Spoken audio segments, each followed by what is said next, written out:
सभापति महोदय, गत 30 साल से स्थिति में कोई विशेष सुधार नहीं हुआ है। स्थिति के हल के लिए हिंदी भाषा का विकास भी नहीं हुआ है। यह संशोधन केवल हिंदी भाषी क्षेत्रों पर लागू होता है। अन्य राज्यों के बारे में सरकार ने क्या किया है? इसकी मांग है कि न्याय पूरे देश में क्षेत्रीय भाषाओं में ही प्रदान किया जाए। इसलिए यदि सरकार सभी क्षेत्रीय भाषाओं में अनुवाद के लिए एक व्यापक संशोधन विधेयक लाती तो अच्छा होता, लेकिन दुर्भाग्य से ऐसा नहीं किया गया है। मेरे मत से भारत सरकार को तथा सरकारी संस्थाओं को भाषा के संबंध में कोई एक आधारभूत नीति अपनानी चाहिए। कोई भी भाषा उन लोगों पर थोपी ना जाए जो उस भाषा को ग्रहण करने के लिए अभी तैयार नहीं है।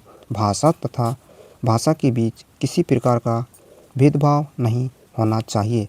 भाषा के संबंध में कोई अनिवार्यता नहीं होनी चाहिए।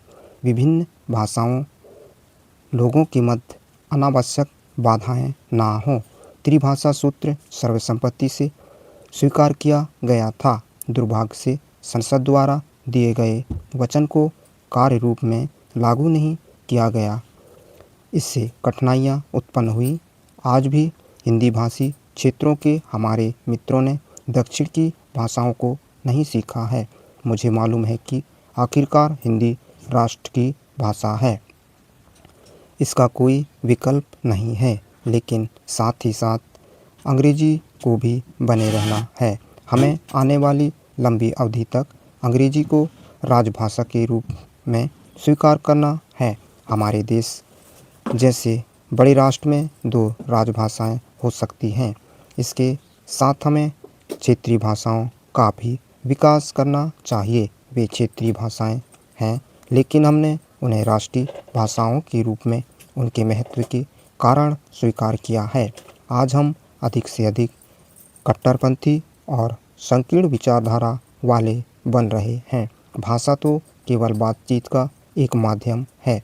भाषा लोगों के लिए है, लोग भाषा के लिए नहीं बने।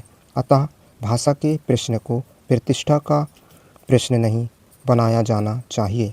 मंत्री जी को यह घोषणा करनी चाहिए कि वह संविधान में 8वीं अनुसूची में सम्मिलित सभी भाषाओं में संविधान के अनुवाद का कार्य आरंभ करें। भारत के लोगों को अपनी भाषा में अपना संविधान बनाना चाहिए। जो संशोधन प्रस्तुत किए गए हैं उनसे स्पष्ट है कि संविधान के हिंदी अनुवाद को प्राधिकृत किए जाने का दक्षिण भारत में कोई विरोध नहीं करता है। संविधान के हिंदी में अनुवाद के कार्य को जल्दी पूरा किए जाने की आवश्यकता के संबंध में सभी एकमत हैं। हम हिंदी को 2 संपर्क राजभाषाओं में से एक के रूप में स्वीकार करते हैं, किंतु यह समय है जबकि हम में से प्रत्येक को आत्मनिरीक्षण करना चाहिए। हिंदी की संस्थाएं उतनी पुस्तकों का प्रावधान नहीं कर रही है जितना उन्हें करना चाहिए।